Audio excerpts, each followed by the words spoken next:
Bienvenue à ceux qui nous rejoignent. Bienvenue encore une fois à chacun, à chacune. Et comme annoncé, donc ce soir, nous continuons cette série d'études bibliques Enseigne-nous à prier. Enseigne-nous à prier, c'était le cri du cœur d'un disciple, mais nous comprenons qu'il parlait au nom des autres. Et nous allons relire le contexte ce soir. Jésus était dans un lieu en train de prier. Et lorsque Jésus a eu fini, un des disciples s'est approché et il a dit « Seigneur, enseigne-nous à prier ». Et nous comprenons que quelque part, c'était une sorte de porte-parole, parce que c'est une personne qui s'approche de Jésus, mais il ne dit pas « Enseigne-moi à prier », il dit « Enseigne-nous à prier ». Et nous allons voir qu'en réalité, lorsque les disciples disent « Enseigne-nous à prier », ce qu'ils disent c'est « Seigneur, nous voulons prier comme toi tu pries ». Et la prière, frères et sœurs, ce n'est pas, et nous allons le voir, ce n'est pas discourir. La prière, ce n'est pas aligner les mots après les autres. La prière, c'est venir dans la présence de Dieu. L'objectif de cette étude biblique, au-delà de nous enseigner, au-delà d'enrichir notre culture spirituelle, l'objectif de cette étude biblique, c'est que vous et moi, nous soyons des hommes, des femmes, des jeunes, des adolescents, des enfants qui grandissent dans la prière. Pourquoi ? Parce que c'est la volonté de Dieu pour chacun d'entre nous. Parce que c'est le moyen que Dieu a choisi afin au-delà de la parole de Dieu, afin de communiquer avec nous, afin de nous faire grandir dans la connaissance de qui il est. Luc chapitre 11, les versets 1 à 4, c'est notre passage de base que je vais relire maintenant. Jésus priait un jour en un certain lieu. Lorsqu'il eut achevé, un de ses disciples lui dit « Seigneur, enseigne-nous à prier, comme Jean l'a enseigné à ses disciples. » Verset 2, il leur dit « Quand vous priez, dites « Père, que ton nom soit sanctifié, que ton règne vienne. » Verset 3, « Donne-nous chaque jour notre pain quotidien. » Verset 4, « Pardonne-nous nos péchés, car nous aussi nous pardonnons à quiconque nous offense, et ne nous induis pas en tentation. » Nous allons lire un deuxième passage dans Matthieu chapitre 6, et nous trouvons ce modèle, ces instructions de Jésus dans deux passages de la Bible, donc dans Luc chapitre 11 que nous venons de lire, mais également dans Matthieu 6. Alors, les commentateurs bibliques ne sont pas tous d'accord. Certains disent que Jésus, en fait, a eu l'occasion de donner cette instruction à deux reprises. Certains disent que c'est le même contexte. Toujours est-il que Matthieu reprend des mots que Luc n'a pas rapportés. Et ce soir, nous allons jouer un peu sur les deux passages. Donc, Matthieu chapitre 6, les versets 9 à 15. Alors, dans le contexte de Matthieu, Jésus ne répond pas à une question qu'on lui pose, mais Jésus explique l'attitude avec laquelle nous devons venir dans la présence de Dieu lorsque nous voulons prier. Et Jésus dit donc, « Voici donc comment vous devez prier. Notre Père qui est aux cieux, que ton nom soit sanctifié, que ton règne vienne, que ta volonté soit faite sur la terre comme au ciel. Donne-nous aujourd'hui notre pain quotidien, pardonne-nous nos offenses, comme nous aussi nous pardonnons à ceux qui nous ont offensés. Ne nous induis pas en tentation, mais délivre-nous du malin, car c'est à toi qu'appartiennent dans tous les siècles le règne, la puissance et la gloire. Amen. » Alors aujourd'hui donc, la deuxième partie de cette série « Enseigne-nous à prier ». Et lors de la première partie, nous avons pris le temps de regarder à la vie de prière de Jésus. Rappelez-vous, et nous le savons, les disciples ont marché avec Jésus pendant 3 ans et demi. Et Jean nous dit que si on devait rapporter tout ce que Jésus a pu faire, les livres qu'on aurait pu écrire seront tellement nombreux que la terre ne pourrait pas les porter. Et pourquoi je fais référence à ça ce soir ? C'est que alors que les disciples ont vu Jésus faire de grandes choses, miracles, guérisons, chassant des démons, enseignant, s'occupant des gens, lorsqu'ils regardent Jésus prier, lorsqu'ils sont en intimité avec Jésus, leur demande n'est pas « Seigneur, apprends-nous à chasser les démons. Leur demande n'est pas, Seigneur, comment on fait pour guérir? Leur demande n'est pas, Seigneur, comment tu fais pour enseigner avec une telle autorité? Leur demande n'est pas, Seigneur, aide-nous à prêcher comme tu prêches. Leur demande est, Seigneur, enseigne-nous à prier. Pourquoi? Parce qu'ils ont compris que le secret du succès du ministère de notre Seigneur était sa vie de prière. Et s'il y a quelque chose que nous devons retenir ce soir, frères et sœurs, c'est que pour avoir une vie chrétienne épanouie, une vie chrétienne où littéralement, et je vais en parler ce soir, où nous vivons sur terre le ciel, nous devons grandir, vous et moi, dans la prière. Nous devons, vous et moi, avoir une relation personnelle avec le Seigneur. Donc nous avons vu de long en large des exemples de la vie de Jésus qui étaient focalisés sur la prière. Rappelez-vous, nous avons vu que Jésus priait en tout temps. Jésus priait lorsqu'il était en difficulté dans le ministère. Jésus priait également lorsque son ministère trouvait du succès. Nous avons lu un passage où les gens glorifiaient Jésus. Et la Bible dit que Jésus ne s'est pas arrêté à cela. Jésus s'est mis à l'écart et il allait dans la présence du Père. Vous savez, en général, dans l'Église, dans la famille de Dieu, en général, les réunions de prière sont pleines lorsque des gens ont des problèmes. Pourquoi? Parce que pour nous, la prière, c'est « Seigneur, j'ai besoin de toi. Seigneur, j'ai des problèmes. Seigneur, c'est difficile de payer les factures. Seigneur, il y a ceci qui ne va pas, etc. » Et quand tout va bien, les réunions de prière diminuent en nombre. Je prie qu'au sein de notre assemblée, les réunions de prière puissent être remplies, non pas parce que nous aurons tous des problèmes, mais parce que nous aurons compris que notre foi, notre vie chrétienne doit avoir pour base une vie de prière solide. Je prie qu'au sein de cette assemblée, nous comprenons que pour être l'Église de Jésus-Christ, efficace entre les mains de Dieu, nous devons être une Église qui prie. Une Église qui ne prie pas est une Église qui ne grandit pas. Une Église qui ne prie pas est une Église qui n'expérimente pas la puissance du Saint-Esprit. Un chrétien, une chrétienne qui ne prie pas est un chrétien, une chrétienne qui n'expérimente pas la puissance du Saint-Esprit.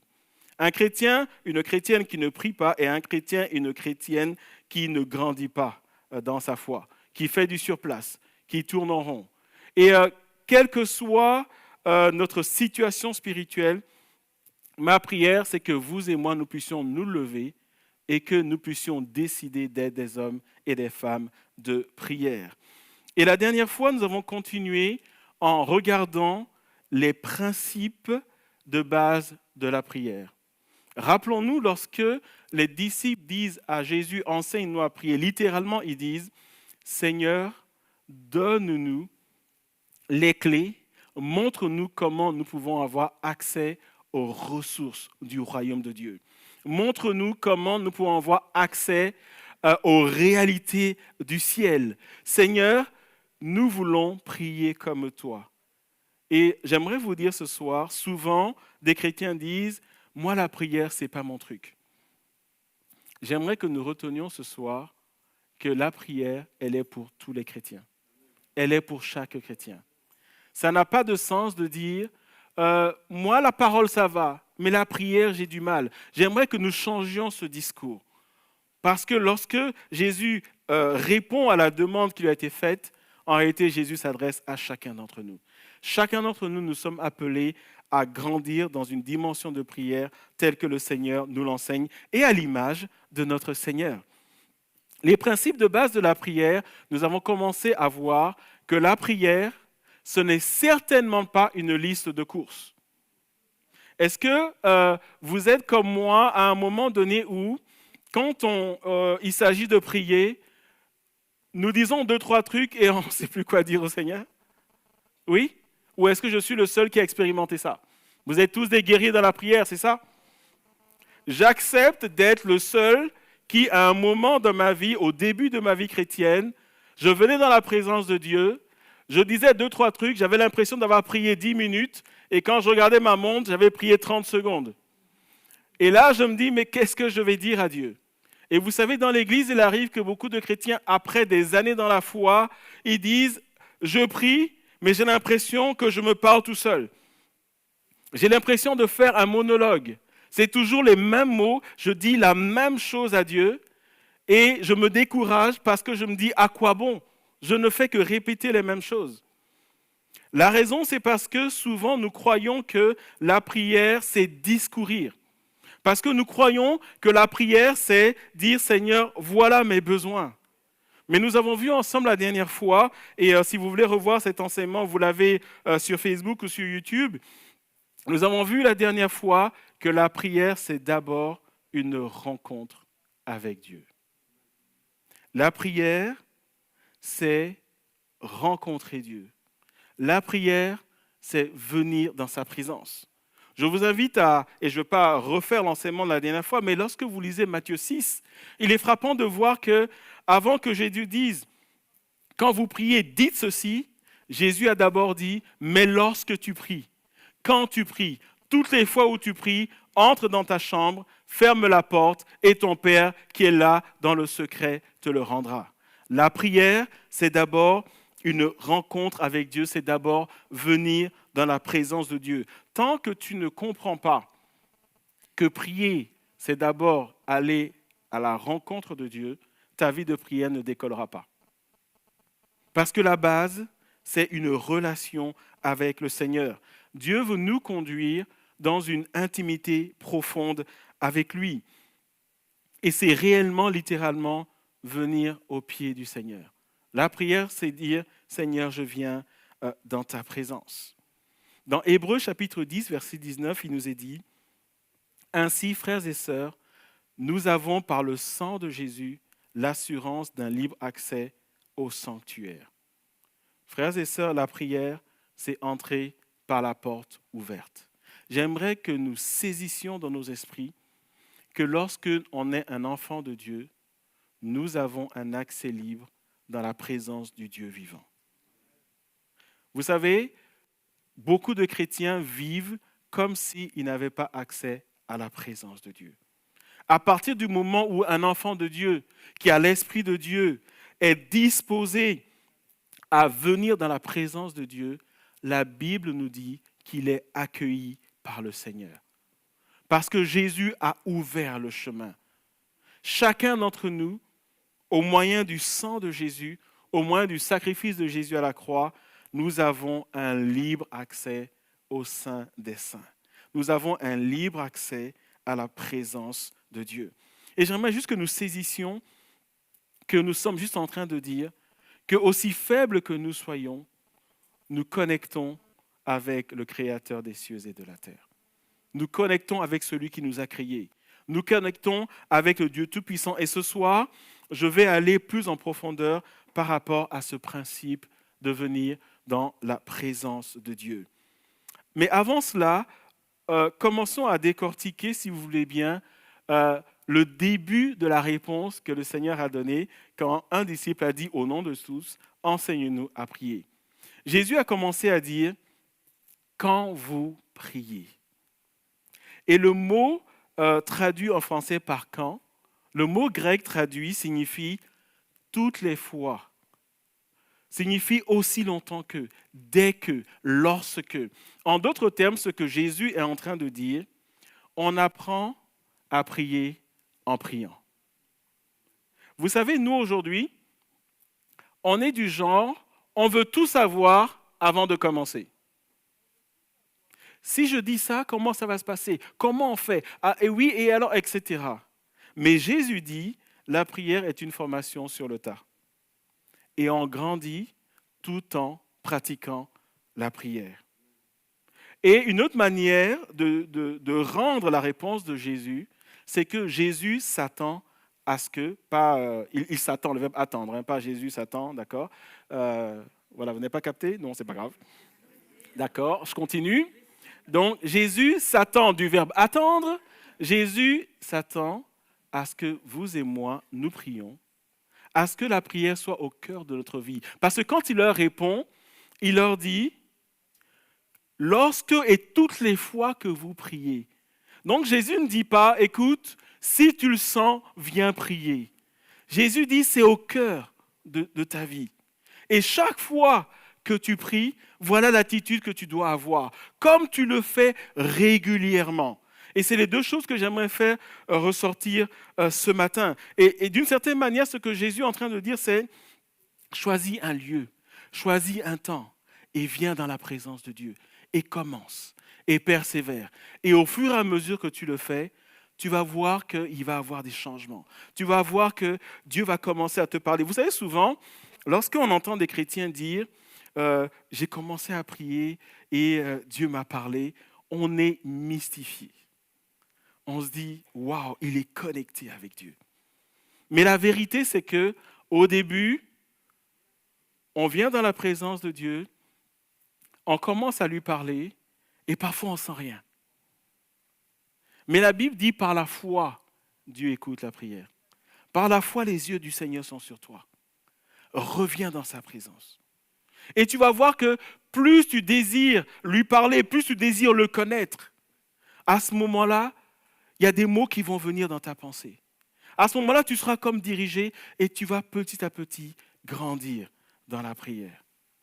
Mais si après une fois tu te décourages, tu resteras toujours dans le même état pendant des années. Jésus commence à dire, toutes les fois que vous priez, la prière est une formation sur le tas. Vous savez, c'est comme dans le domaine séculier, il y a ceux qui commencent un boulot avec un diplôme et il y a ceux qui apprennent sur le tas. Et vous savez, souvent, ceux qui apprennent sur le tas, ils sont parfois plus performants que ceux qui ont un diplôme. Parce que le diplôme, c'est la théorie. Mais ceux qui apprennent sur le tas, ils ont commis des erreurs, ils se sont trompés, mais ils ont observé, ils ont vu comment ça se passe. Jésus dit, la prière, c'est comme ça. Tu viens, tu continues et tu grandis. Et à un moment, il y a une pensée qui vient dans ton cœur. Et à un moment, tu es poussé à lire un passage. Et tu vois que ce passage parle à ta situation. Dieu est en train de te parler. C'est comme ça qu'on grandit dans la prière. Donc Jésus dit, quand vous priez. Et ensuite, Jésus dit, dites Père. Amen. Dans Matthieu chapitre 6, dites notre Père. Et je vais m'arrêter là et attirer votre attention sur le fait que Jésus a une appellation particulière pour Dieu. La question c'est, pourquoi Jésus ne dit pas, quand vous priez, dites Éternel, dites Seigneur, dites El Shaddai, dites, aidez-moi, dites quoi encore? Yahvé, quoi encore? Elohim, quoi d'autre? Adonai. Pardon? Raphaé, le Dieu qui guérit, Jéhovah, etc. Pourquoi Jésus va dire Père ou notre Père? Tout simplement parce que Jésus est en train de dire que le fondement de la prière dépend de la perception que nous avons de Dieu. Jésus est en train de dire, quand tu viens dans sa présence, en fait, Dieu, c'est qui pour toi? Quelle est la perception que tu as de Dieu? Quand tu penses à Dieu, qu'est-ce qui vient dans ton cœur en premier? Vous savez, pour certains d'entre nous, selon notre parcours, notre éducation, Dieu, c'est un juge. Et lorsqu'ils sont invités à prier, ils pensent à quelqu'un devant qui il faut être droit. Sinon, ça va barder. Pour certains, Dieu, c'est quelqu'un qui te reprend pour un oui, pour un non. Mais Jésus est en train de dire que pour développer une vie de prière, il faut avoir une perception juste de Dieu. Et Jésus va dire, Dieu, c'est d'abord notre Père. Et ce soir, j'aimerais te poser cette question. Quand tu parles à Dieu, à qui tu parles? Quand tu parles à Dieu, à quoi il ressemble à tes yeux? Quand tu parles à Dieu, tu penses à quoi en premier? Et Jésus dit, et on le voit dans son début de réponse, Jésus dit qu'en vous enseignant sur la prière, je veux vous emmener dans une relation avec votre Père céleste. Frères et sœurs, c'est fondamental. La prière est une relation avec notre Père. Vous savez, dans ce monde, beaucoup d'entre nous n'ont pas forcément connu leur Père, pour certains. Certains n'ont pas une bonne relation avec leur Père.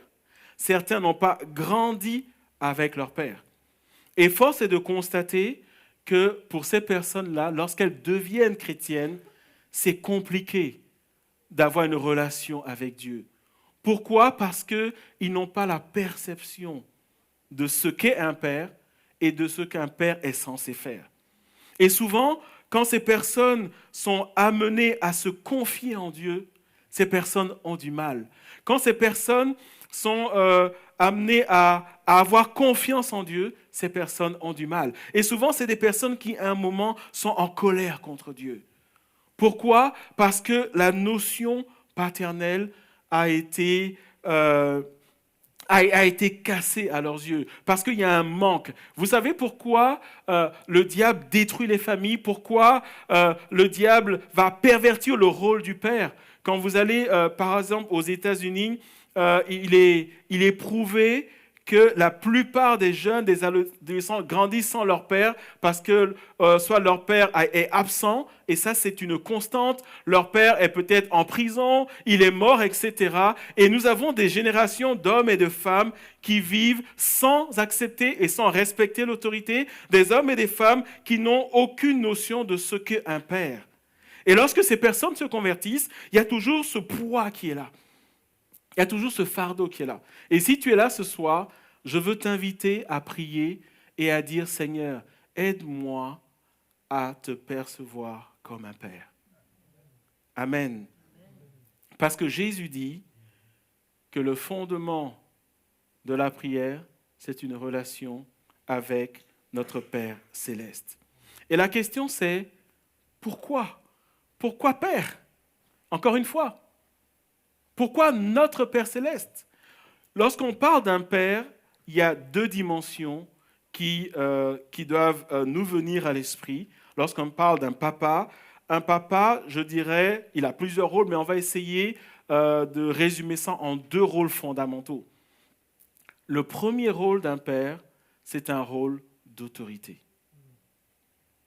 Et quand Jésus dit « dites notre Père », Jésus dit « celui que vous approchez, c'est quelqu'un qui a une autorité sur ta vie. » Est-ce que tu comprends que Dieu a une autorité sur ta vie?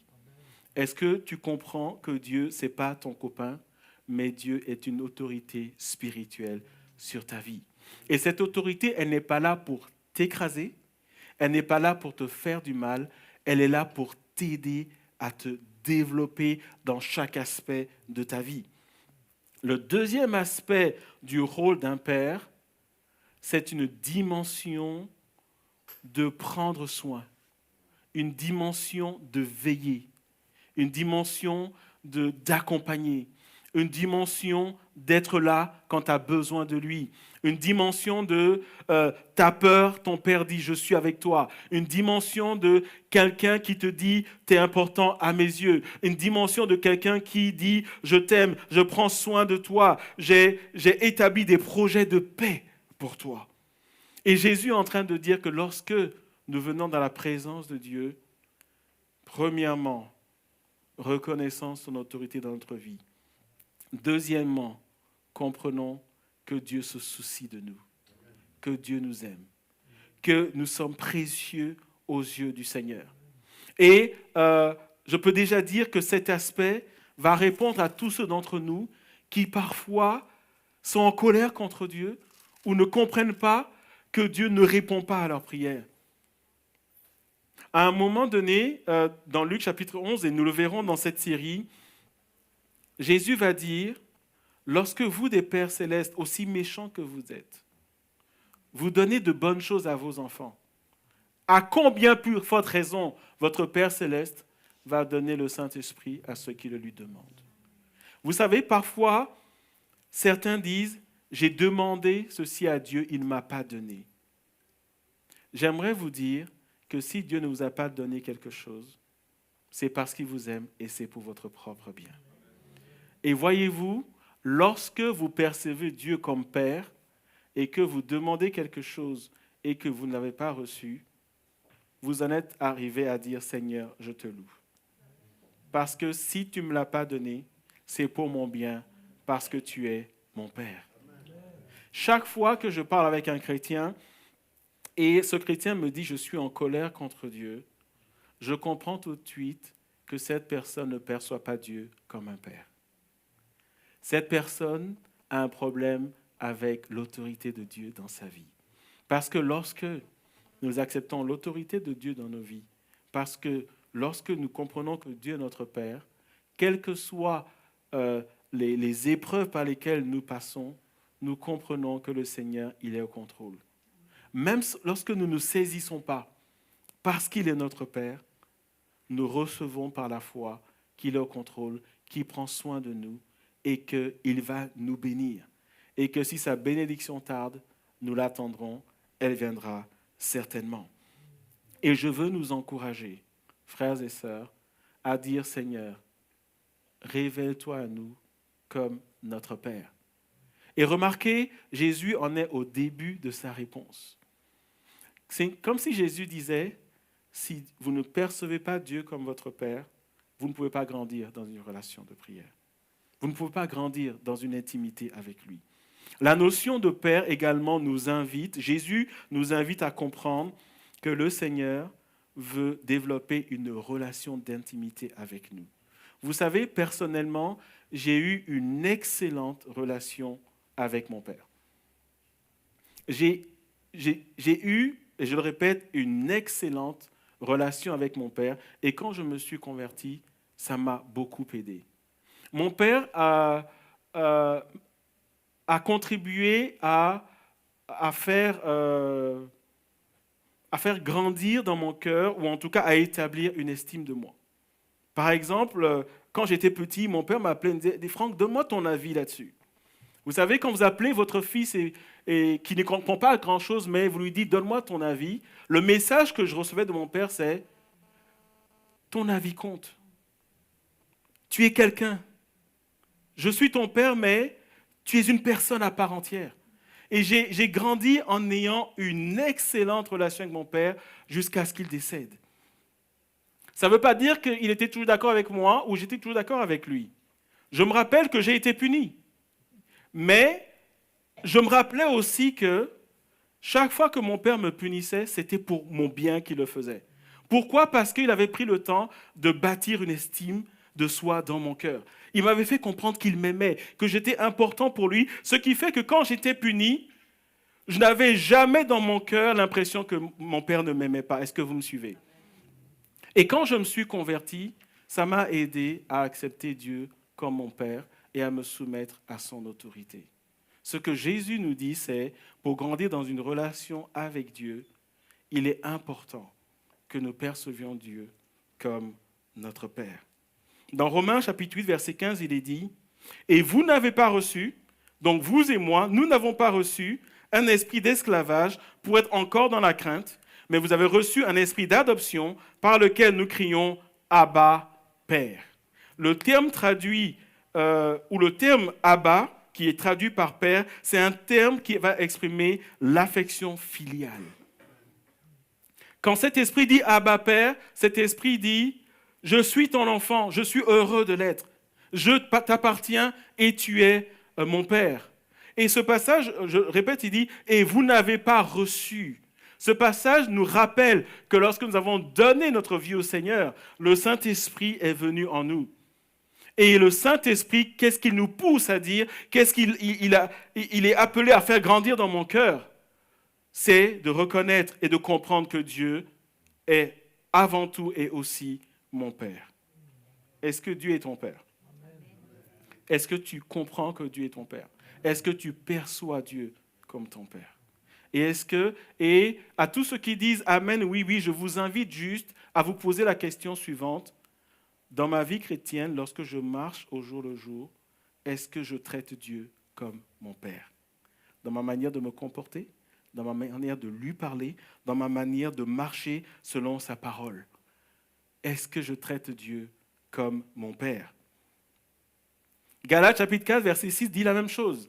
Et parce que vous êtes ses fils, la parole de Dieu, vous êtes ses fils. Dieu a envoyé dans votre cœur l'esprit de son Fils. Et cet esprit dit, Abba, Père. Remarquez que l'esprit ne dit pas, gloire à Dieu, alléluia. L'esprit peut le dire, n'est-ce pas? Mais ce passage est en train de mettre l'emphase sur le fait que Dieu est mon Père et Dieu recherche une intimité avec moi. La maison de Dieu est une maison de prière et la révélation du Père est la base de la croissance dans la prière. Si tu veux grandir dans la prière, il est important que tu perçoives Dieu comme ton Père. Et comme je le dis, beaucoup dans l'Église ont du mal avec ça. Pourquoi? Parce qu'ils ont été brisés par la vie. Il y a un parcours de vie qui est difficile. Mais la question c'est, à quoi ressemble le Père? C'est bien de dire, Dieu est notre Père. Mais à quoi ressemble-t-il? Alors, ce soir, si je devais décrire Dieu, en fait, on ne terminerait pas. On n'aura pas assez de jours pour décrire Dieu. Mais j'ai choisi un passage dans la Bible, parmi tant d'autres, un psaume, le psaume 97, qui va nous parler de Dieu, mais j'aurais pu choisir tellement d'autres passages. Lorsque nous disons que Dieu est notre Père, à quoi il ressemble? Psaume 97 nous dit ceci, « L'Éternel règne, que la gloire soit dans l'allégresse, que la terre soit dans l'allégresse, que les îles nombreuses se réjouissent. » Verset 2, « Les nuages et l'obscurité l'environnent. La justice et le droit forment la base de son trône. Le feu marche devant lui. » Ton Père, le feu marche devant lui et embrase de tous côtés ses adversaires. Ses éclairs illuminent le monde.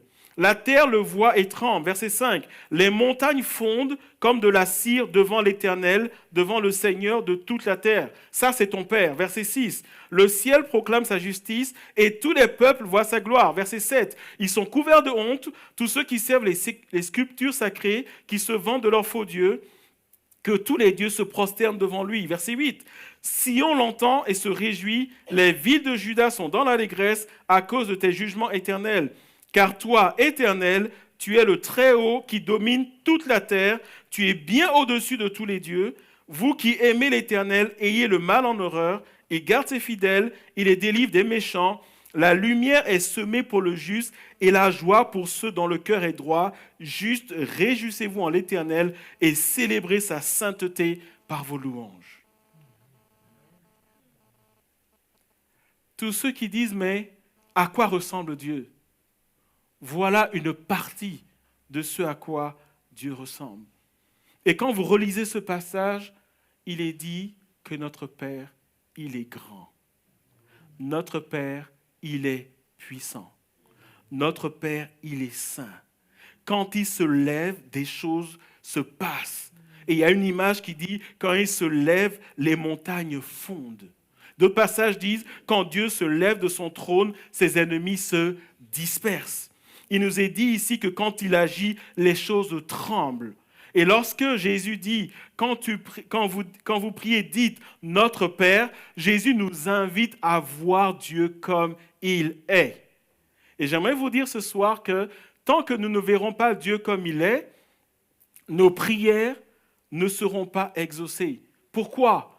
Parce que souvent, nous disons des choses de notre bouche, et notre vie fait exactement autre chose.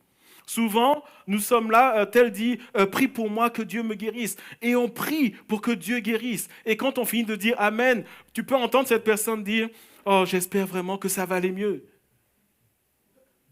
Vous me suivez? Quand moi j'entends ça, je me dis, Seigneur, aide-le à voir qui tu es. Parce que si nous savions combien Dieu était puissant, après avoir dit Amen, on ne dirait pas, j'espère que ça va aller. On dirait, j'attends la manifestation de la puissance de Dieu. Est-ce que vous me suivez? À quoi ressemble Dieu auquel tu t'approches? Si tu devais le dessiner ou le décrire, à quoi ressemble-t-il? Avant d'entrer dans le cœur de la prière, Jésus disait à ses disciples, vous voulez prier comme je prie? Vous voulez comprendre comment est-ce que j'expérimente la puissance de Dieu? Vous devez d'abord savoir que Dieu, il est une autorité spirituelle, que Dieu est grand, que Dieu est saint, que Dieu est majestueux. Et ce Dieu dont je vous parle, dit Jésus, c'est votre Père. Est-ce que vous me suivez? Vous savez, parfois, nous vivons au jour le jour dans la vie chrétienne comme si Dieu n'était pas notre Père. Nous avons peur que des choses nous arrivent comme si Dieu ne pouvait pas nous protéger. Alors, je ne dis pas qu'on ne peut pas avoir peur de la nuit, etc. Je ne parle pas de ça. Mais je parle de situations où nous vivons, où nous crions comme si Dieu ne pouvait pas nous aider. Est-ce que vous me suivez? Nous prions pour des situations et nous sommes désespérés comme si Dieu était dépassé par la situation. Mais Jésus dit, quand vous priez, sachez qui est Dieu. Que vos yeux spirituels soient ouverts sur qui il est. Alors, vous verrez, nous verrons, je verrai la manifestation de sa gloire. Dans Éphésiens chapitre 1, les versets 17 à 21, on lit ceci. Paul, en s'adressant aux Éphésiens, il leur dit qu'il prie pour eux pour quelque chose de particulier. Et lisons ce qu'il dit. « Je prie que le Dieu de notre Seigneur Jésus-Christ, le Père de gloire, vous donne un esprit de sagesse et de révélation qui vous le fasse connaître. » Une autre version va dire un esprit de sagesse et de révélation dans sa connaissance. Verset 18. « Je prie qu'il illumine les yeux de votre cœur pour que vous sachiez quelle est l'espérance qui s'attache à son appel, quelle est la richesse de son glorieux héritage au milieu des saints et quelle est l'infinie grandeur de sa puissance qui se manifeste avec efficacité par le pouvoir de sa force envers nous qui croyons. » Vous suivez ça? Paul dit, je prie pour que Dieu vous montre qu'il agit puissamment dans vos vies. Je prie que Dieu vous montre qu'il est vivant. Je prie que Dieu vous montre que sa grandeur est infinie. Et quand il agit avec efficacité. Verset 20, cette puissance, il a déployée en Christ quand il a ressuscité, l'a fait asseoir à sa droite dans les lieux célestes. Verset 21, au-dessus de toute domination, de toute autorité, de toute puissance, de toute souveraineté et de tout nom qui peut être nommé, non seulement dans le monde présent, mais encore dans le monde à venir. Frères et sœurs, c'est lui notre Père. Est-ce que tu vis comme un orphelin ou est-ce que tu vis comme si tu avais un Père céleste? Vous me suivez ce soir? Ou pas? Vous êtes là ou vous êtes partis?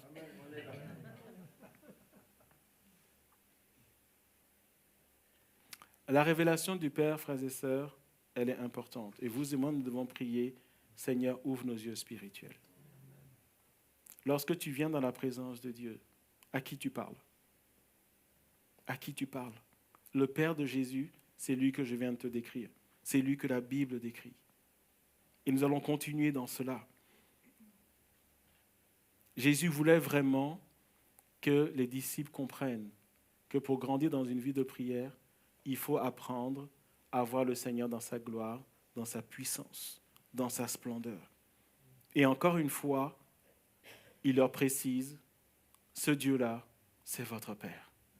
Ce Dieu-là, c'est notre Père. Ce Dieu-là, c'est mon Père. Et Jésus continue, il dit, dites, notre Père qui est aux cieux. Je vous pose la question, pourquoi cette précision? Pourquoi faire? Qu'est-ce que ça apporte de savoir qu'il est aux cieux? Pourquoi Jésus fait cette précision? Est-ce que c'est fortuit? Est-ce que, voilà, Jésus voulait aller plus loin dans la description? Nous savons que Jésus ne dit rien pour rien. Et c'est frappant de voir qu'il dit, dites notre Père qui est aux cieux. En faisant cette précision, Jésus nous invite, vous et moi, à lever les yeux sur la demeure du Père. Est-ce que vous me suivez? Et nous allons voir à quoi ressemble la demeure du Père. Jésus veut que nous comprenions que Dieu en réalité règne sur toutes choses. Il est ton Père, il est aux cieux. Il est ton Père, il règne avec autorité. Il est ton Père et toute la terre lui appartient. Mais réfléchissons un instant. Nous sommes en train de dire que nous avons un accès libre à la présence de Dieu. N'est-ce pas? Oui ou non? Oui.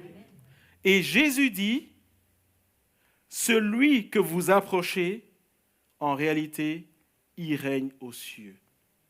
En d'autres termes, ce que Jésus est en train de dire, c'est que ce n'est pas seulement quand nous allons décéder pour certains et être vivants au retour de Jésus pour les autres, ce n'est pas seulement à ce moment-là que nous serons au ciel, mais nous pouvons vivre le ciel pendant notre temps sur la terre.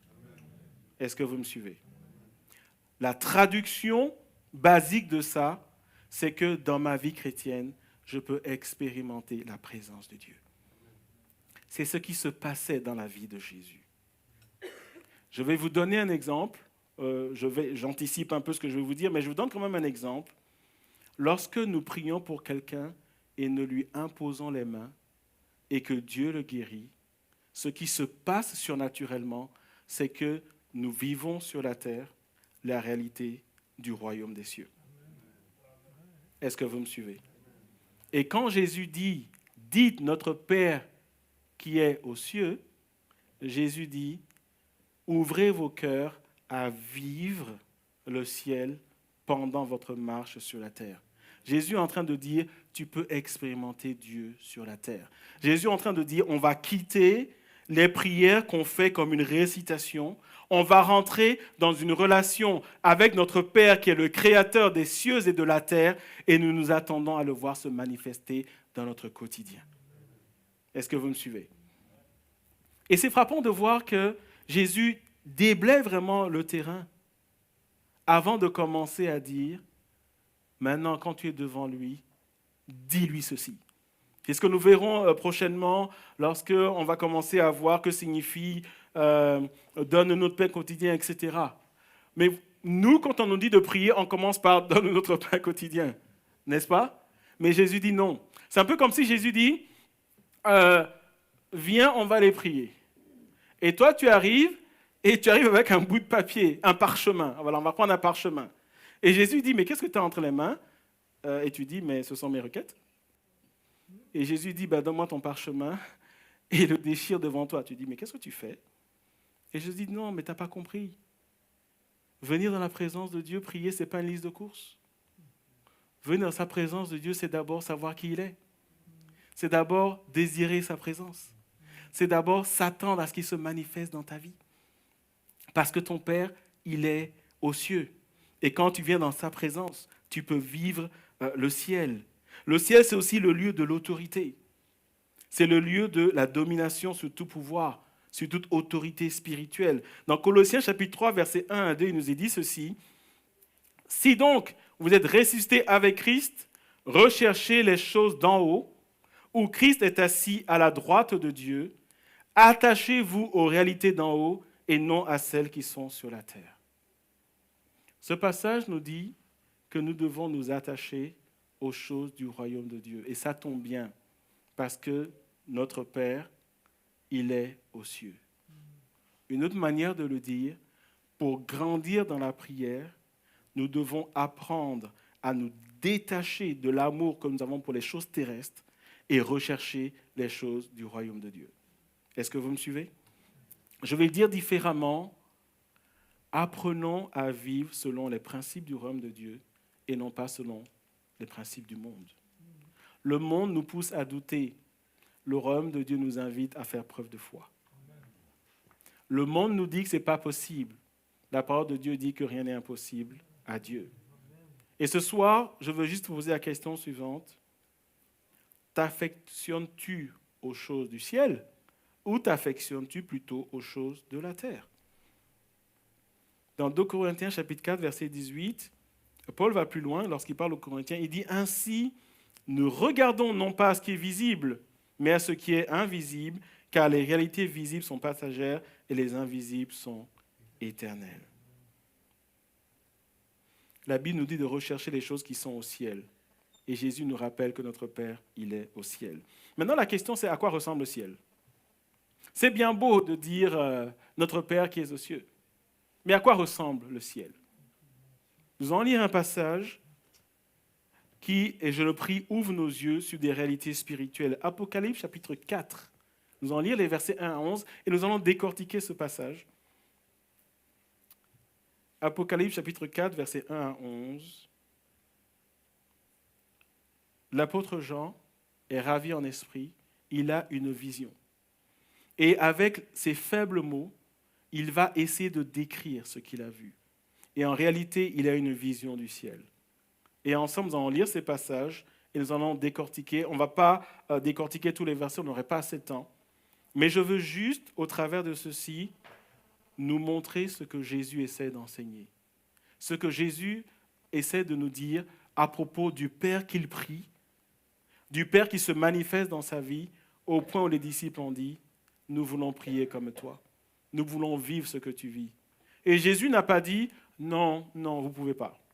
Jésus n'a pas dit, non, écoutez, moi je suis le Fils de Dieu, non. Quand un disciple a posé la question, Jésus a répondu. Autrement dit, Jésus a dit, toi aussi tu peux le vivre. Je désire que toi aussi tu le vives. Je t'appelle à le vivre.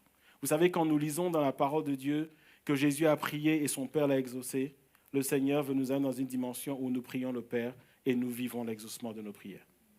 Je m'attendais à ce que vous disiez Amen, mais ce n'est pas grave. Apocalypse chapitre 4, versets 1 à 11, je dirais Amen moi-même. Après cela, je regardais et voici une porte était ouverte dans le ciel.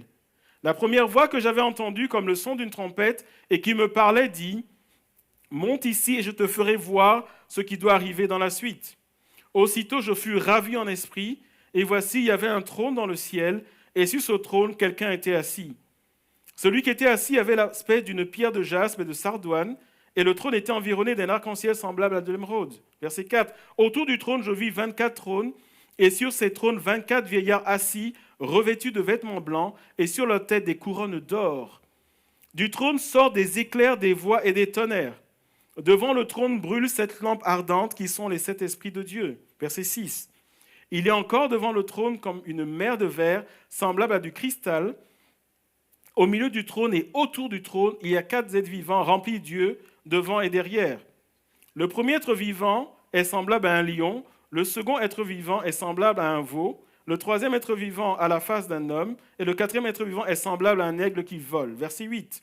Les 4 êtres vivants ont chacun 6 ailes et ils sont remplis d'yeux tout autour et au-dedans. Je trouve qu'ils sont super beaux. Qu'est-ce que vous en dites? Ils ne cessent de dire jour et nuit, Saint, Saint, Saint est le Seigneur Dieu, le Tout-Puissant, qui était, qui est et qui vient. Verset 9. Quand les êtres vivants rendent gloire et honneur et action de grâce à celui qui est assis sur le trône, à celui qui vit au siècle des siècles, les 24 vieillards se prosternent devant celui qui est assis sur le trône et ils adorent celui qui vit au siècle des siècles et ils jettent leur couronne devant le trône en disant « Tu es digne, notre Seigneur et notre Dieu, de recevoir la gloire et l'honneur et la puissance, car tu as créé toutes choses et c'est par ta volonté qu'elles existent et qu'elles ont été créées. »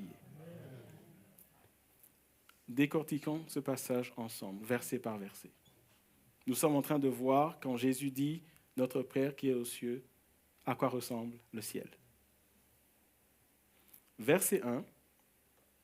Après cela, je regardais et voici une porte était ouverte dans le ciel. Lorsque vous allez chez quelqu'un et il vous ouvre une porte, comment vous le ressentez? Qu'est-ce que vous traduisez par cela? Cette personne vous accueille. Lorsque nous venons dans la présence de Dieu, le Seigneur nous dit bienvenue. Bienvenue dans ma présence. Je suis ton Père, je t'aime. Et tu es le bienvenu dans ma présence. C'est une invitation officielle à venir dans la présence de Dieu. Toujours dans le premier verset, il est dit « Et je te ferai voir ». Quand tu viens dans la présence de Dieu et que tu es fidèle, comme Jésus a dit, chaque fois que tu viens, au fur et à mesure, le Seigneur va se révéler à toi. Le Seigneur va te parler. Vous savez, les gens qui disent « Ouais, Dieu m'a parlé », ils ont tous commencé par, au début, Et puis, au fur et à mesure, Dieu voit ton cœur. Dieu voit que tu prends du temps à part, tu viens dans sa présence, tu le cherches. Dieu va commencer à se révéler à toi. Dieu va commencer à te parler. Et vous savez, nous les hommes, on est du genre, comment il va faire? Dieu dit, je suis Dieu. Je te connais, je sais comment te parler. Verset 2. Aussitôt je fus ravi en esprit, et voici, il y avait un trône dans le ciel, et sur ce trône, quelqu'un était assis. Dans la parole de Dieu, lorsqu'on dit que quelqu'un est assis sur un trône, ça veut dire que c'est quelqu'un qui est en autorité et qui règne. Le Dieu que nous approchons est un Dieu qui règne avec puissance et autorité. Quand tu parles à Dieu, tu ne parles pas à ton copain. Tu parles à quelqu'un qui est tout-puissant. Quelqu'un qui règne et quelqu'un qui est capable. Quelqu'un qui peut tout faire. Quelqu'un qui a autorité sur Satan, sur les démons, etc. Ça n'a pas de sens de prier Dieu contre les démons et d'avoir peur des démons alors que Dieu est avec nous. Est-ce que vous me suivez? Mais lorsque nous avons une perception juste de qui est Dieu, quel que soit ce qui nous arrive, nous savons que celui à qui nous parlons, il est tout-puissant parce qu'il est toujours assis sur le trône. Quand on nous parle du ciel, on nous dit Dieu est en autorité, Dieu règne.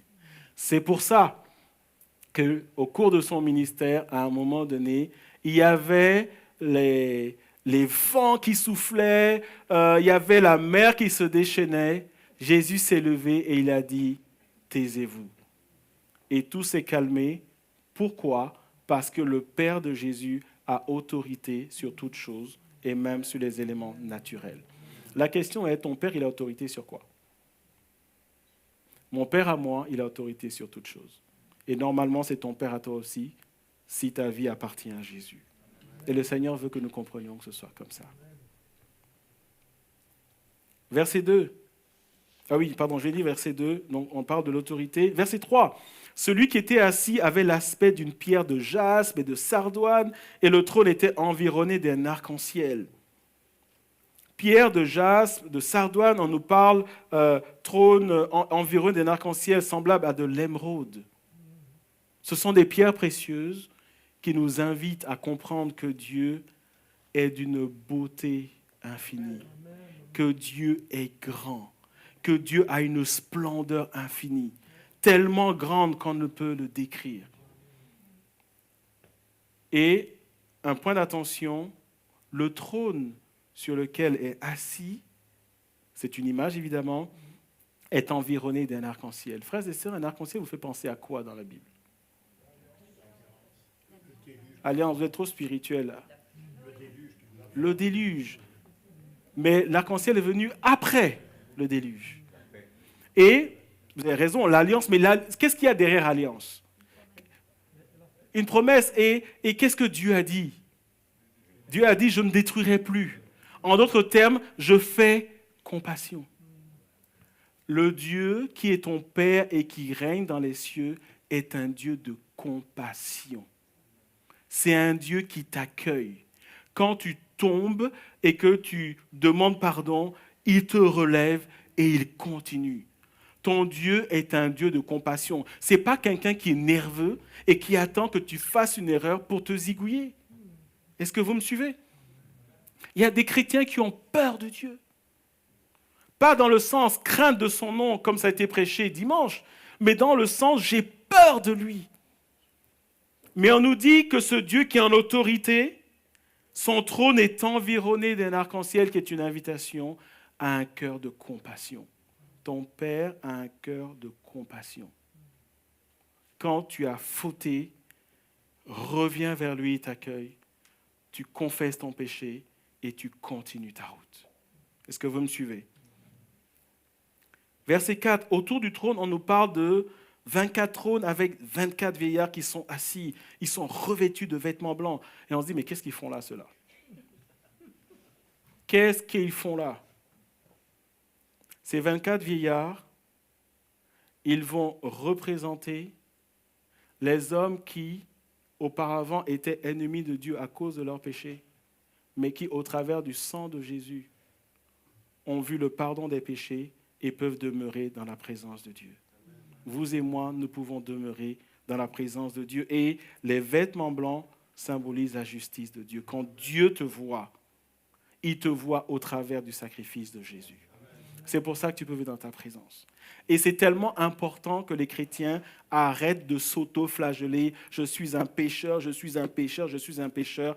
À force de dire qu'ils sont des pécheurs, ils ne vivent pas la gloire de Dieu. Mais Dieu dit, au travers du sang de Jésus, j'ai enlevé tes haillons et je t'ai revêtu de vêtements blancs, de vêtements de fête. Tu peux venir dans ma présence. Pourquoi ces choses sont importantes? Parce que parfois, quand un chrétien prie, vous pouvez savoir s'il a compris ou pas qu'il a été pardonné et qu'il a revêtu un vêtement blanc. Il y a des chrétiens qui, tous les dimanches, demandent pardon à Dieu parce qu'ils sont des pécheurs. Ce qui est extraordinaire, c'est que Dieu lui-même ne te voit pas comme ça. Moi qui suis devant vous, je ne suis pas un pécheur, je suis un pécheur repenti. Et je ne vais pas me voir différemment de comme Dieu me voit. Dieu me voit avec des vêtements blancs. J'ai accès à sa présence. C'est pour ça que quand j'ai besoin de lui, je viens simplement. Et lorsque son esprit me montre qu'il y a quelque chose qui ne va pas dans ma vie, je ne le vis pas comme un rejet. Je vis comme un père qui m'aime tellement, qui met le doigt sur quelque chose qui ne va pas, qui m'invite à le corriger et qui me dit, Franck, on continue notre marche.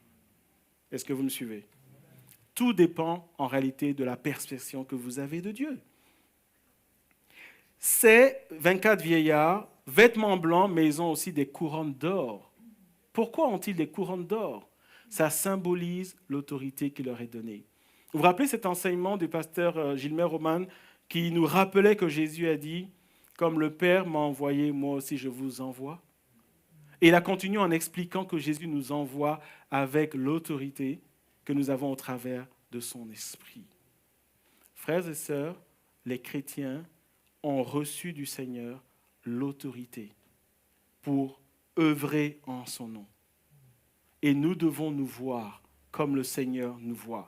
Quand tu viens dans la présence de Dieu, vois Dieu comme il est et vois-toi comme Dieu te voit. Vous me suivez? Vous remarquez qu'on n'a même pas encore commencé à parler du contenu d'une prière? J'imagine que lorsque vous êtes venu à cette étude biblique, comme je ne vous soupçonne de rien, j'imagine que vous vous êtes dit, il va nous donner les 10 trucs qui vont transformer nos vies. Du style, mot d'emploi, merci, du style, il faut dire ça, vous attendez à ce que je vous dise, il faut à tout prix dire Amen, n'oublie pas de dire au nom de Jésus, ça c'est pas la prière, ça c'est un discours. Ok?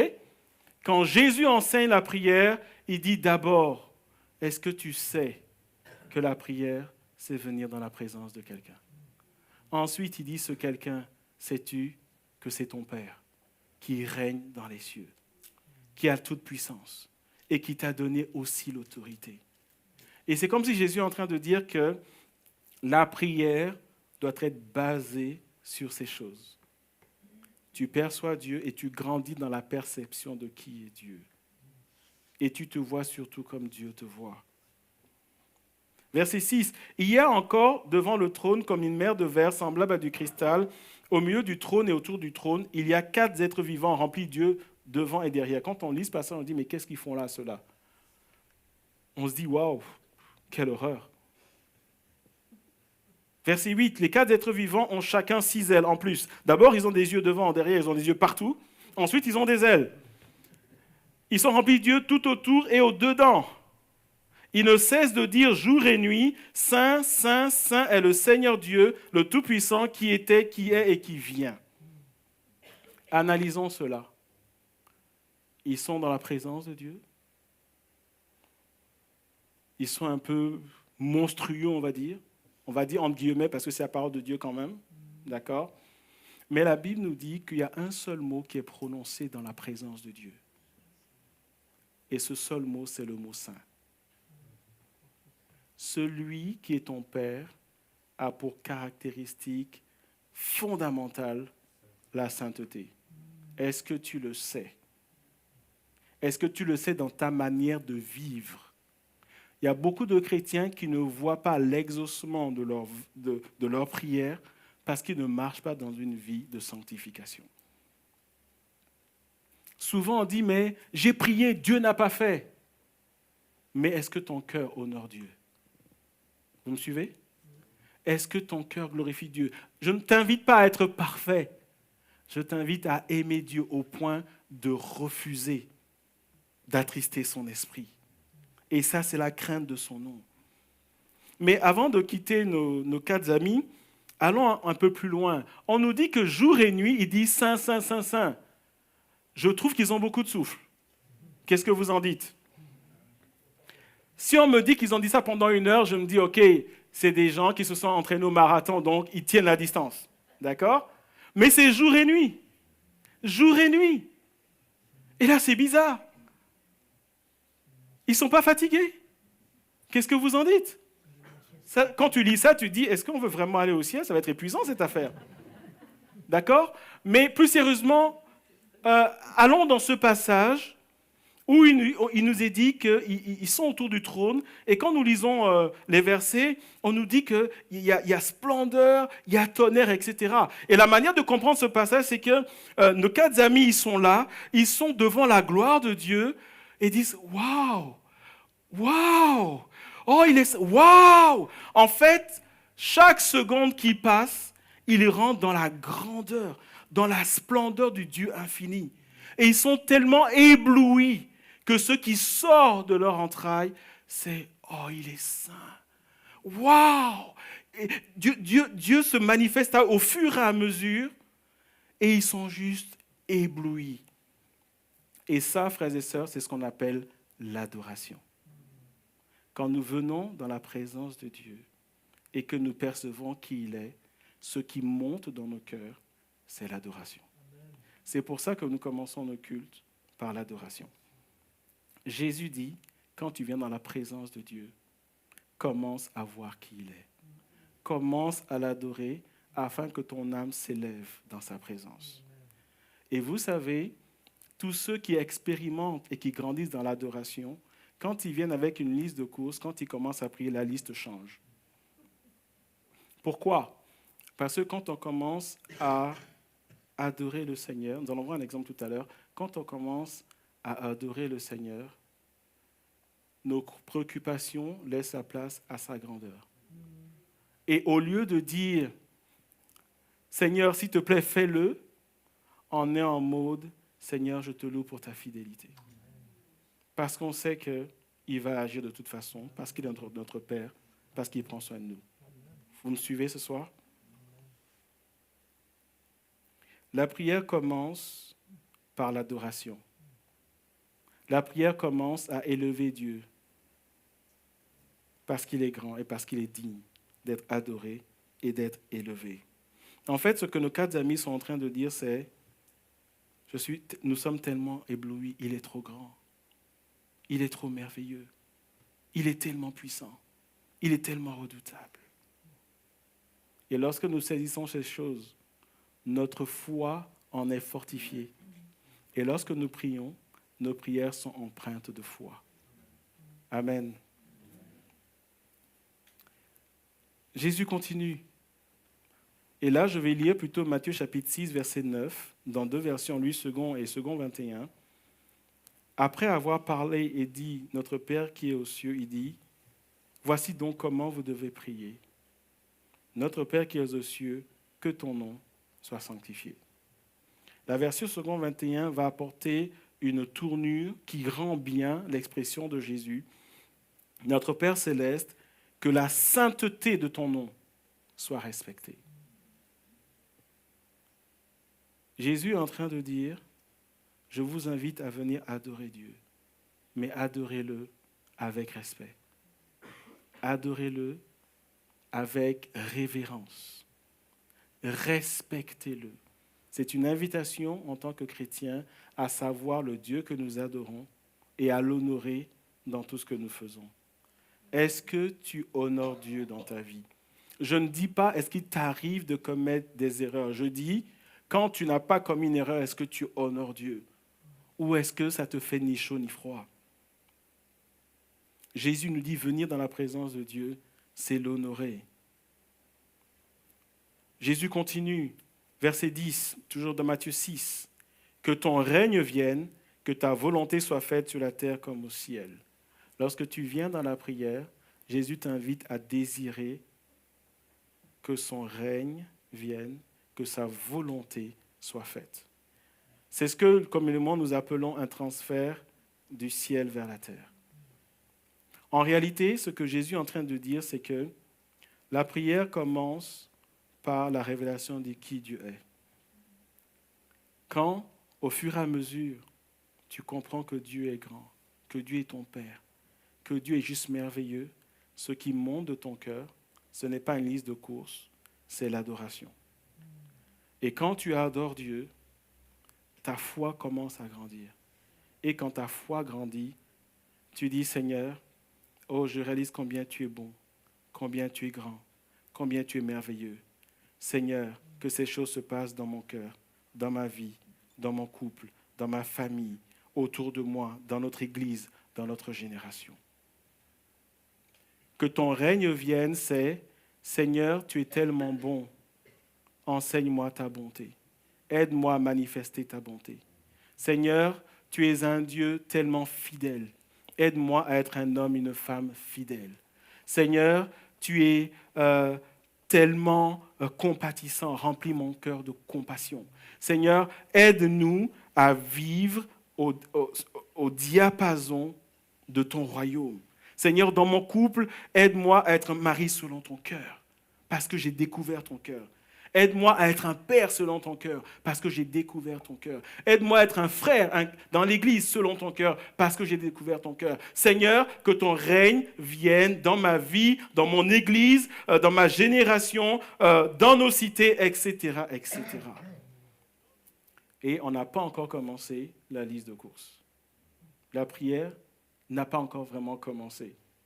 C'est plutôt un temps où nous sommes dans sa présence. Et à un moment donné, le Saint-Esprit prend le relais. Nous adorons Dieu. Nos cœurs et nos pensées touchent qui il est. Et notre seul désir, c'est de vivre ce qu'il nous appelle à vivre. C'est pour ça que Jésus a dit que cette coupe s'éloigne de moi, Père, mais non pas ma volonté, mais ta volonté. Jésus était en train de dire que ton règne vienne, que ta volonté se fasse dans cette situation. Viens agir. Jésus est en train de dire, non pas que moi j'agisse, mais que toi, mon Père, tu agisses. Nous, on est plus du genre, Seigneur, moi je veux ça, je ne l'ai pas, je suis fâché contre toi. Mais lorsque nous avons une perception juste de qui est Dieu, nous avons confiance dans tout ce que Dieu fait. Même lorsqu'on ne comprend pas, on a confiance. Parce qu'on s'est rappelé qu'il est notre Père, et un Père donne de bonnes choses à ses enfants. Un Père selon le cœur de Dieu. Il est l'autorité, il a la toute-puissance, il est un Dieu saint, et ce qu'il vit dans le monde spirituel, dans son royaume, il veut que je le vive aussi. C'est pour ça que quand Jésus priait, le ciel s'ouvrait. C'est pour ça que Jésus a dit, je fais ce que mon Père me demande de faire. Et comme il était dans la volonté de Dieu, Dieu se manifestait puissamment dans sa vie. Es-tu prêt à faire la volonté de Dieu? Toute la question est là. Toute la question est là. Je termine cet enseignement de ce soir par un exemple des disciples après la Pentecôte. Nous allons voir que les disciples ont obéi à cette instruction du Seigneur et ils ont appris à prier et grandi dans la prière selon le modèle de Jésus. Nous sommes dans Actes chapitre 4, des versets 34 à 31. Je vous donne le contexte avant de lire ce passage et nous terminerons par là. La Pentecôte. Jérusalem est sans dessus-dessous d'un point de vue spirituel. Le Saint-Esprit se manifeste, baptême du Saint-Esprit, Pierre prêche avec autorité, 3000 convertis, l'Église est née, il y a des miracles, en veux-tu, en voilà. Actes chapitre 4, Pierre et Jean vont au temple. Ils voient un boiteux de naissance qui demande l'aumône. Ils le fixent dans les yeux et ils disent, nous n'avons ni or ni argent, mais ce que j'ai, je te le donne. Lève-toi, marche. Un miracle merveilleux. Les autorités religieuses sont folles de rage. On emprisonne Pierre et Jean. on leur interdit formellement de prêcher au nom de Jésus. Et comprendre que s'ils continuent, on les met à mort. Donc, ce n'est pas juste, on vous donne 2 fessées et puis ça passe. D'accord? Ce n'est pas juste une amende de 500 €. C'est, si vous continuez, on vous tue. Vous me suivez? Alors, pendant que je dis ça, à leur place, qu'est-ce que nous, on aurait fait? Je suis curieux, dites-moi. On vous relâche et on dit, si on entend encore que vous prêchez au nom de Jésus, vous allez voir. Traduction, on vous met à mort. Tu es Pierre ou tu es Jean? Tu fais quoi? Vous êtes partis? Vous faites quoi? Vous dites, ouais, lui il dit continue parce que voilà, il se veut courageux. Mais moi je crois qu'on s'enferme dans nos maisons et on dit, Seigneur, on a fait notre part, ils ont dit non. Et les plus spirituels d'entre nous vont dire, mais Seigneur, tu as dit d'obéir aux autorités. D'accord? C'est ce qu'on va faire, je pense. Mais regardons ce que les disciples font. Pierre et Jean font un rapport aux disciples. Et à partir du verset 24, il est dit, lorsqu'ils l'eurent entendu, donc lorsqu'ils ont entendu Pierre, les disciples, ils élevèrent à Dieu la voix. Remarquez qu'ils ne font pas de pétition. Ils ne font pas de marche. Liberté au nom de Jésus. Non, ils ne font pas de marche. Ils ne font pas de pétition. Mais qu'est-ce qu'ils font? Ils vont prier. Et regardons ce qu'ils disent. Acte 4, 24, lorsqu'ils l'eurent entendu, ils élevèrent à Dieu la voix tous ensemble et dirent, Seigneur, toi qui as fait le ciel et la terre, la mer et tout ce qui s'y trouve, arrêtons-nous là. Moi, à leur place, ma prière c'est, Seigneur, aide-nous. Hein? Vous me suivez? Seigneur, ça chauffe ici. Attends, Seigneur, tu nous as dit aller prêcher, on y allait, maintenant on veut nous tuer. Ma prière c'est, Seigneur, zigouille-les. On est d'accord? Je sais que vous êtes très spirituel, vous ne direz pas, mais moi je dirais ça. D'accord? Moi je dis, Seigneur, extermine-les. Mais qu'est-ce qu'ils disent? Qu'est-ce qu'ils font? Ils viennent dans la présence de Dieu et nous voyons qu'ils ont une perception claire de qui Dieu est. Parce qu'ils commencent à dire, toi qui as fait le ciel, la terre, la mer et tout ce qui s'y trouve. Ils sont en train de dire, tu règnes en autorité. Nous te voyons comme tel. Nous venons dans ta présence, mais on ne s'adresse pas à n'importe qui. Notre Dieu, c'est le Dieu de toute autorité. Et ils disent, verset 25, c'est toi qui as dit par le Saint-Esprit, par la bouche de notre Père, ton serviteur David, pourquoi ce tumulte parmi les nations et ces vaines pensées parmi les peuples? Les rois de la terre se sont soulevés et les princes se sont ligués contre le Seigneur et contre son oint. Et en effet, contre ton saint serviteur Jésus, que tu as oint, Hérode et Ponce Pilate se sont ligués dans cette ville avec les nations, avec les peuples d'Israël, pour faire tout ce que ta main et ton conseil avaient arrêté d'avance. Ils sont en train de dire, Seigneur, c'est en train de chauffer autour de nous, mais tu es au contrôle de la situation. Ils ont une perception claire. Et en traduction 2022, ils sont en train de dire, Seigneur, mes démarches n'avancent pas, il y a telle porte qui ne s'ouvre pas. Nous, on serait en mode panique, eux, ils sont en mode, Seigneur, tu règnes. Pourquoi? Parce qu'ils ont une bonne perception de qui Dieu est. Vous me suivez? Verset 29. Et maintenant. Alors là, ils étaient dans, Seigneur, tu as fait ça. OK? Tu as agi. D'accord. Maintenant, ils disent, et maintenant, aujourd'hui, Seigneur, vois leurs menaces et donne à tes serviteurs d'annoncer ta parole avec une pleine assurance. Ils sont en train de dire, Seigneur, il y a une menace, mais si toi tu es avec nous, ça va bien se passer. En fait, Seigneur, ce qu'on te demande, donne-nous plus de courage, parce que c'est toi qui donnes le courage. Ils ne disent pas, Seigneur, cache-nous à leurs yeux, rends-nous invisibles surnaturellement. Ils ne disent pas ça. Ils disent, donne à tes serviteurs d'annoncer ta parole avec une pleine assurance. Ils se sont dit, Seigneur, on va continuer à œuvrer pour toi. Parce que si toi tu es avec nous, ils ne vont pas nous arrêter. Vous comprenez que dans la prière, ils disent, on va continuer alors qu'on leur dit qu'on va vous tuer. Donc dans leur tête, c'est, ils ne peuvent rien nous faire. Pourquoi? Parce que Dieu est avec nous. Verset 30. Et ils disent, en étendant ta main pour qu'il se fasse des guérisons, des miracles et des prodiges par le nom de ton saint serviteur Jésus. Qu'est-ce qu'ils sont en train de dire? Toi à qui nous parlons, tu es le Dieu qui fait des miracles. Tu es le Dieu qui fait des prodiges. Ils ne disent pas, Seigneur, fais quelque chose s'il te plaît. Seigneur, s'il te plaît. Seigneur, ça chauffe là. Seigneur, je suis trop jeune pour mourir, fais quelque chose s'il te plaît. Ils ne disent pas ça. Ils disent, leur Dieu à eux, c'est quelqu'un qui fait des miracles. Est-ce que ton Dieu fait des miracles? Est-ce que quand tu pries, tu t'attends à vivre des prodiges et des miracles? Ou est-ce que tu dis peut-être? Ou est-ce que tu dis j'espère que? Eux, ils n'ont pas dit, Seigneur, nous te prions et ils n'ont pas dit Amen en disant, j'espère que le Seigneur va agir. Ils ont dit non, Seigneur, maintenant, merci pour ce que tu as fait, mais tu es toujours vivant maintenant là. Miracle, signe, prodige, par le nom de ton saint serviteur Jésus. Pourquoi ils disent par le nom de Jésus?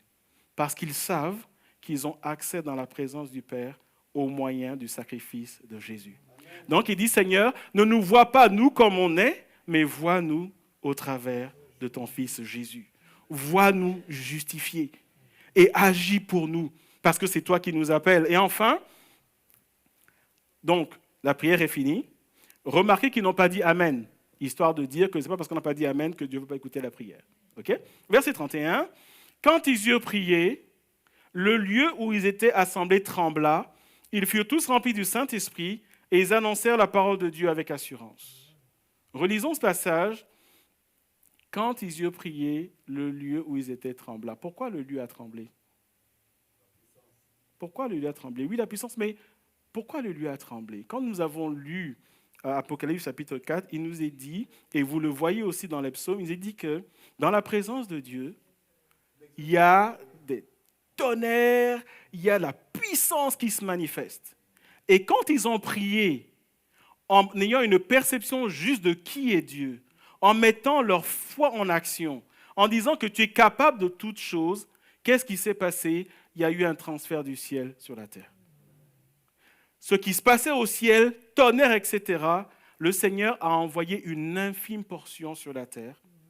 Et quand Dieu s'est manifesté, le tremblement qu'on voit dans les cieux, là où Dieu est, s'est manifesté dans leur présence sur la terre à Jérusalem. Ils ont été tous remplis du Saint-Esprit et on nous dit qu'ils ont annoncé la parole de Dieu avec assurance. Dieu a exaucé leurs prières et nous voyons que cette dernière phrase nous dit simplement que les chefs religieux, Satan et les démons ont dit stop. Ils sont allés voir leur Père et ils sont passés au travers. Par la puissance du Saint-Esprit. Il y a 10 jours, il y a 2 semaines, lorsque je vous ai apporté le dernier message, que j'ai apporté à l'église quand j'ai parlé de la chambre haute, je vous disais que les moments les plus bénissants de toute ma vie chrétienne jusqu'à maintenant, c'est des moments que j'ai passés dans ma chambre. Et je peux vous dire qu'à plus d'une fois, quand je passais par des moments difficiles ou quand je cherchais la face de Dieu, il m'est arrivé des moments où je venais juste à ma table, je m'asseyais, je commençais à adorer Dieu. Et à un moment, c'est un peu comme si l'atmosphère de ma chambre changeait. Alors, je vous explique. Ma chambre n'a pas changé de couleur, etc. Il n'y avait pas eu de tremblement. Mais je me sentais porté par quelque chose. Et je savais que ma chambre était remplie de la présence de Dieu. Et vous savez, parfois, ça a duré 30 minutes. Je me rappelle une fois où le Saint-Esprit m'a poussé à prier toute la nuit. Mais je me rappelle que chaque fois que je sortais de ces moments-là, il y avait une paix profonde qui était là. Mon problème ne disparaissait pas forcément dès le lendemain, mais mon cœur avait changé. Ma perception de la situation avait changé. Pourquoi? Parce qu'à ce moment-là, j'apprenais à connaître Dieu. Et j'ai appris à honorer Dieu. J'ai appris à prier Dieu en l'adorant, en l'élevant, en le glorifiant et en cherchant sa volonté, en cherchant à lui faire confiance. Et à chaque fois, Dieu s'est manifesté dans ma vie. Et voyez-vous, ce n'est pas quelque chose qui m'est réservé, c'est quelque chose que le Seigneur veut faire dans la vie de chacun d'entre nous. C'est pour ça que quand les disciples ont dit « enseigne-nous à prier », Jésus n'a pas dit « oh, vous êtes trop nombreux, il n'y a que 2 qui peuvent vivre certaines choses ». Jésus a dit « quand vous tous, vous priez, venez dans la présence de Dieu. Ayez une perception juste de qui il est. Il est votre Père. Il règne, il vous aime. C'est un Dieu de compassion. C'est un Dieu de sainteté. Ce n'est pas votre petit frère, ce n'est pas mon petit frère. C'est le Dieu qui règne. Comprenez que vous êtes dans la présence de Dieu. Vous entrez par la porte ouverte au moyen du sang de Jésus. Vous demeurez dans la justice de Dieu. Et quand tu adores Dieu, quand tu laisses le Saint-Esprit mettre ses pensées en toi, alors quand tu cherches à faire sa volonté et quand tu dis « Seigneur, fais ce que tu as prévu de faire dans ma vie, tu es mon Père, ce sera bon de toute façon parce que tu m'aimes », alors la gloire de Dieu se révèle et nos vies sont bouleversées. Et quand ça se passe une fois, qu'est-ce qui se passe? Eh bien, on a juste envie que ça continue et nous commençons à grandir dans une relation intime avec notre Père. Et c'est ça, la prière. Est-ce que vous me suivez? C'est vers ça que nous allons. C'est à ça que Dieu nous appelle. Seigneur, enseigne-nous à prier. Littéralement, Seigneur, nous voulons prier comme toi.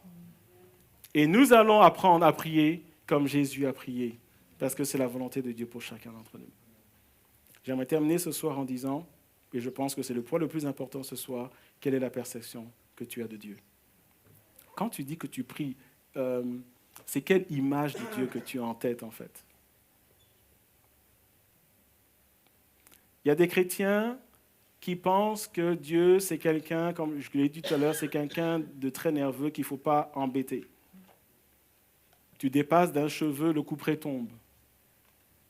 Il y a des gens qui pensent que Dieu est tellement saint qu'eux, ils n'ont aucune chance, etc., etc.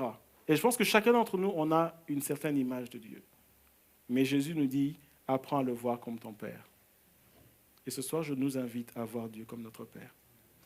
À laisser tomber tout ce qu'on nous a enseigné. Vous savez, souvent, et c'est une réalité, nous disons, oui, mais moi, on m'a enseigné ceci. Ce soir, je veux vous inviter à dire, Seigneur, on m'a enseigné ceci, mais je veux apprendre à te voir comme tu te décris toi-même dans la parole de Dieu. Il est important que nous sortions de notre passé, de nos histoires, des choses erronées qu'on nous a fait rentrer dans la tête et que nous apprenions à rentrer dans la dimension du Dieu vivant. Et Jésus dit, la prière commence par l'adoration. Quand tu adores Dieu, tu grandis dans la connaissance de qui il est. Et quand tu ouvres la bouche, ce qui en sort change. Ça change. Ton cœur change. Ton attente change. Et la question c'est, mais comment on peut arriver à cela? Et la réponse, elle est très simple. C'est en priant qu'on apprend à prier. Et je vais inviter chacun d'entre nous à être des hommes et des femmes qui disent, Seigneur, je viens dans ta présence. Nous allons prier ce soir. Alléluia, alléluia. Alléluia. Père, nous venons dans ta présence au moyen du sang de Jésus. Seigneur, je te loue parce que tu es notre Père. Je te loue, Seigneur, parce que tu es le Dieu vivant et nous avons le privilège de venir dans ta présence au moyen du sang de Jésus.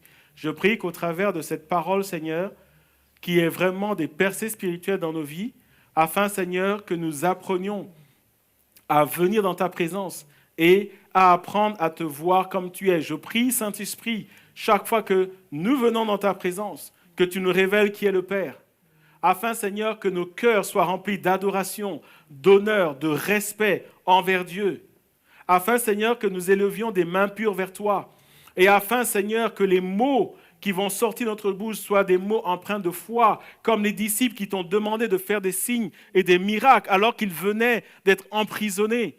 Rien autour d'eux, Seigneur, ne les poussait à faire preuve de foi. Mais c'est parce que, Seigneur, ils savaient que tu étais le Dieu vivant, que leur foi était mise en action. Seigneur, je prie que tu nous amènes dans cette dimension ici, à Ransard, dans le nom de Jésus. Je prie, Seigneur, que tu fasses de nous des hommes et des femmes de prière, afin, Seigneur, que nous soyons une église qui prie. Parce que, Seigneur, une église qui prie est une église qui avance, qui croît spirituellement, est une église qui a un impact dans son environnement. Seigneur, tu nous appelles à être la lumière du monde. Seigneur, nous ne pouvons pas être la lumière du monde si nous ne sommes pas des hommes et des femmes de prière. Seigneur, aide-nous à retrouver le chemin de nos lieux secrets. Seigneur, aide-nous à laisser de côté notre liste de courses et aide-nous à venir dans ta présence et à apprendre à prier comme toi tu veux nous l'enseigner.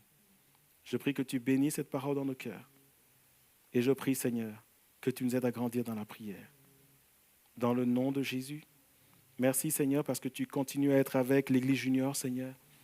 Merci pour les activités de ce week-end et merci de nous devancer en ce lieu dimanche pour le culte. Merci de bénir la réunion des jeunes demain.